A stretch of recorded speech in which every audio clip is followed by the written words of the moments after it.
Hey everyone, I'm working to hit 2,000 subscribers and I need your help to get there. If you enjoy the content, please hit that subscribe button right now. Picture this, a packed Trent Bridge under the lights, the noise of 10,000 voices dying in real time to Josh Buttler's gloves. 15 years old, 2 international caps to his name, billed as the next great genius of Indian batting.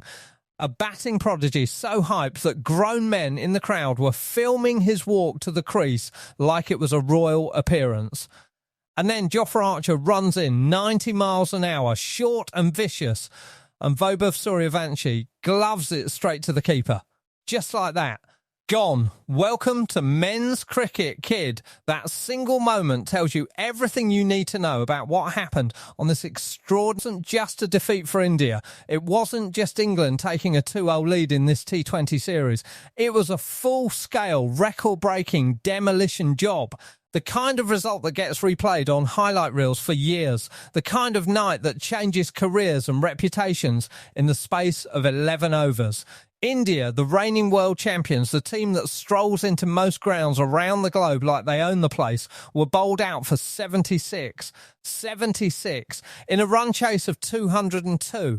It was India's second lowest total in the history of T20 internationals, and the 125-run margin of victory is the heaviest beating India have ever suffered in this format. Let that sink in for a second. Not against some minnow nation on a green seamer in April. Against England, on a flat pitch with short boundaries, on a ground where you'd back almost any team to get close to 200.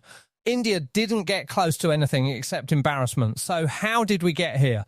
Let's rewind, because the story of this night actually begins with England batting first. And it wasn't exactly the picture of serenity either. Sent into bat on a hot evening, a man who has spent much of this year fighting to rediscover the destructive form that once made him the most feared white ball batter on the planet, gave the crowd a glimpse of what you missed completely. Let out a guttural roar of pure frustration up at the heavens, as if the cricketing gods themselves had personally wronged him, and then, almost in the same breath, top-edged the very next delivery over the wicket-keeper's head for 4, and celebrated like he'd meant to do it all along. That's Phil Salt in a nutshell. Chaos, followed by reward, followed by more chaos.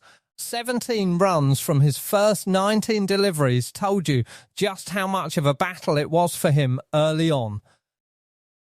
But then the switch flicked. Salt found the leg spin of Varun Chakravarthi and simply launched him back over his head for 6. And from that moment, the entire complexion of the innings changed. England went from grinding to rampaging in the blink of an eye, and India's fielding, which had looked tidy enough in the first half of the innings, suddenly fell apart at the seams. Shivam Dube in particular had a torrid time chasing the ball around the outfield, the kind of evening that ends up as a blooper reel rather than a highlight package. Salt and Sam Curran put on 47 runs from just 26 deliveries for the 5th wicket, a stand that dragged England from a defensible total towards something genuinely intimidating.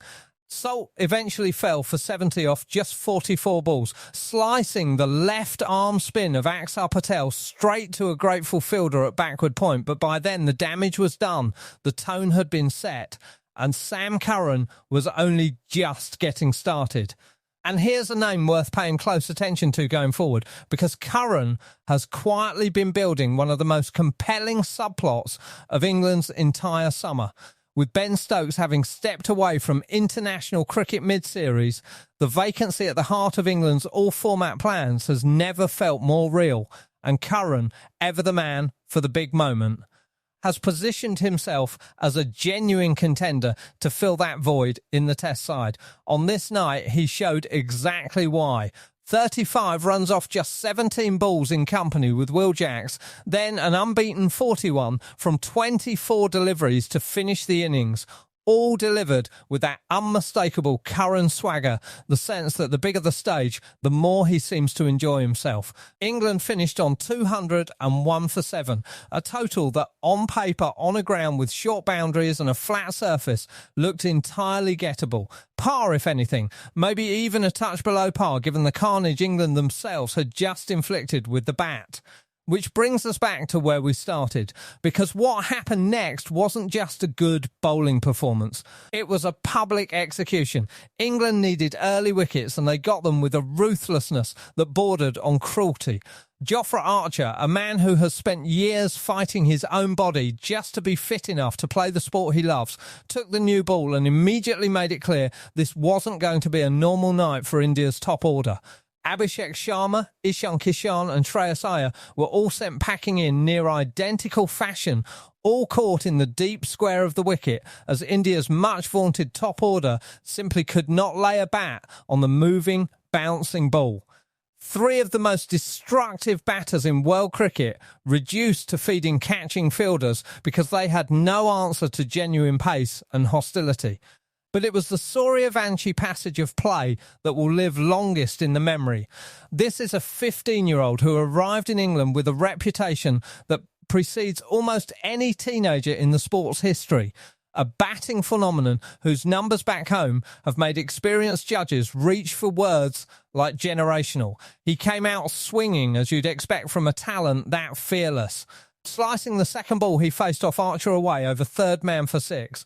Then, with the crowd growing quieter with every dot ball, he stepped across and clipped Josh Tongue over mid-wicket for another maximum.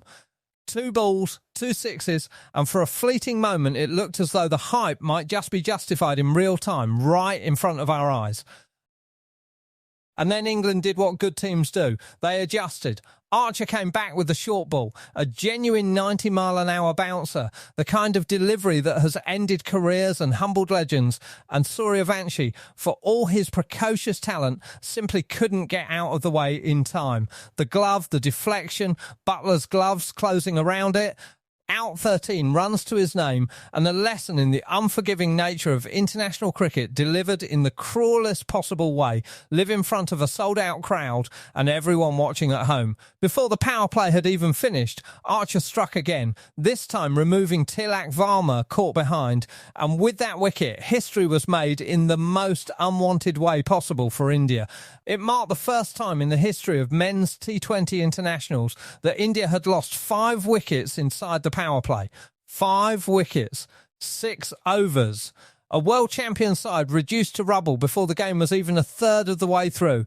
From there, it was less a cricket match and more a formality, a procession towards an inevitable and humiliating conclusion. Archer finished with 3 for 29, figures that don't even fully capture the psychological devastation he inflicted. Josh Tongue, playing on his home ground in only his second international appearance, was every bit as destructive, finishing with 4 for 28, the best figures of his T20 career, delivered in front of his own supporters on the ground he calls home. Adil Rashid chipped in with 2 wickets, Will Jacks picked up 1, and by the time the spinners were mopping up, India's resistance had evaporated entirely. There was even a moment of pure slapstick amid the carnage, the sort of scene that will get replayed as a blooper for years to come. Arshdeep Singh skied a catch off Tongue that should have been the simplest of chances. Only for Sam Curran and Jos Buttler to somehow contrive to leave it to each other, the ball dropping embarrassingly between 2 England fielders who each assumed the other had it covered. It was, remarkably, the only thing England got wrong on the entire night, a solitary blemish on an otherwise flawless demolition. India were eventually dismissed in just 11.4 overs. Bowled out for 76, their innings lasting a mere 70 deliveries, the shortest all-out innings India have ever suffered in the history of T20 cricket, second lowest total ever, heaviest defeat by runs ever, 2 records broken in a single evening, and a psychological scar that this Indian side will be trying to heal for a long time to come. Step back from the scorecard for a moment and think about what this actually means. This is the same Indian team that walks around world cricket with the swagger of world champions, the deepest pool of talent on the planet, the financial and cricketing might to make every other nation feel like a supporting act. And on this particular Wednesday night in Nottingham, England took a hammer to all of that in the space of 11 overs. There is something almost poetic about the timing too. England go into this series without their totemic leader, Ben Stokes, having walked away from international duty mid-series, leaving a leadership vacuum that has dominated headlines for weeks. Harry Brook is out there trying to establish himself as the long-term successor. Joe Root steadying the ship in the background, and yet in the middle of all that uncertainty, this England side has found a moment of genuine, ruthless clarity. Whatever questions remain about who leads this team into the future, there is no question about the firepower England possess with the new ball when Archer and Tongue are both fit, firing and hunting in tandem. And what does this mean for India moving forward? There will be uncomfortable conversations happening in that dressing room tonight. Serious questions about a top order that folded meekly in the face of hostile, high-class pace bowling. Questions about whether the team management protected their most exciting young talent adequately by throwing him into a Trent Bridge cauldron against two bowlers operating at the peak of their powers.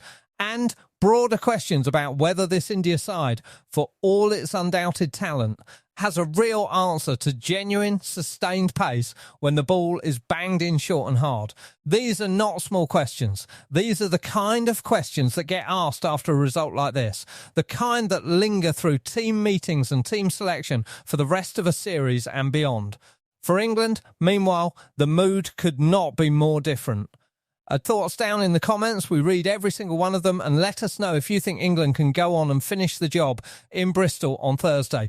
If you enjoyed this breakdown, do us a favour, smash that like button. It genuinely helps us more than you'd think. Subscribe to the channel if you haven't already, because we'll be covering every twist and turn of this series and everything else happening across English cricket this summer. And hit that notification bell so you never miss the next one. We'll see you for the next chapter.